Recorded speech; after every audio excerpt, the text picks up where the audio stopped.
For the last couple of years, I've been experimenting with mouse guards because 1/2-inch hardware cloth for me doesn't work. Mice can go through there and bees get caught up in there too. 1/4-inch is too small, what I found. 3/8 might be right. They don't really sell that very commonly, and still I find bees get caught up in it. So I've been experimenting with other mouse guard styles. This is pretty janky, but it seems to work, which is, try to make sure the bees get in and out. They do get in. I mean, I've sometimes put some blue tape here so they can land and then climb in. But basically, it's too slippery for mice is what I found. And, doable for the bees. You can see they can haul their dead out. See, that's the big thing is when I say they get caught up is like they have a lot of dead bees. Nice. Get them away from the hive. Very hygienic of you.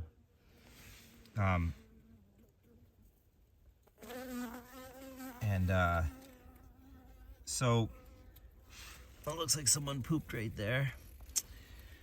Yeah, they have to haul out their dead. Haul out your dead. And that's a challenge for a mouse guard to be able to deal with.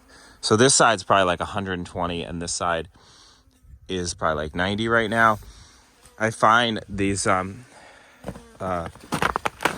paper wraps work good, although I haven't compared them to other stuff. I air them out first for ideally weeks. And what I surmise is that the heat trickles in, but very slowly. So it does allow them to break cluster, which has pros and cons. They can get it. I've had bees die when they can't get at stores because it's too cold. So some will point out that it's a negative to warm them up in the winter because they lose some of their dormancy and they eat more stores. I'd rather have them burn through some more stores than potentially die of not being able to access stores. Sure, it's a trade-off. I'd love to hear from other people in so nice and warm in like really cold, zone 4 or colder locations who keep bees, like northern half of Vermont or anywhere in northern New England. Yeah, so it's super windy here.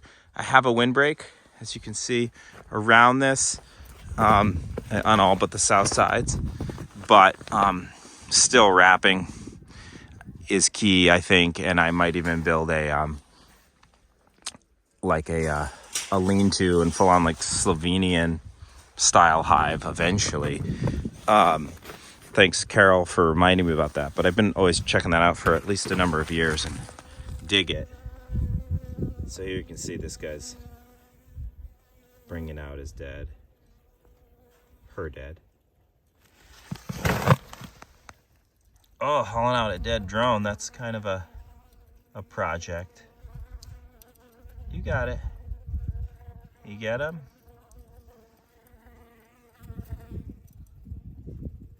See, the drone is stuck on the seam. See, there's a seam there. And so ideally it'd be seamless. I could weld something up. I'm just in early experimental years of this.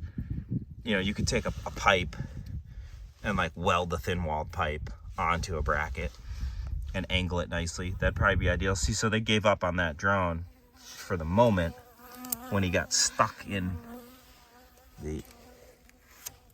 this seam here. So maybe, when they get some dead in there, that'll clog them up, and then it's just a traffic jam. One thing I was concerned about, would they know to go back in here and not, try to get in there and fail? So far that hasn't happened. They smarten up and get in there. But, it's a cold day. Like, it's 25 out, and they're flying a little bit for cleansing flights. But, they can't be outside for very long right now, or they're gonna be screwed. Definitely gonna die. So we'll see if I end up with some dead bees out here today that died of cold, that couldn't get back in. So far I have found that they do get back in. Maybe they remember that they came through the tube. I'm not really sure. When I've made them in the past, I've taken a little more time and made them more open in the end with a blue piece of tape that gives them a little more grip, but still not enough for mice to get in. I will say I haven't had a problem with mice. We have a cat, and we try to really decimate mice in the house with mouse traps, but still, mice can be disastrous. Anyway, some thoughts. I'd love to hear from you guys about what you do for winter wrapping, and also especially mice control in beehives in the winter.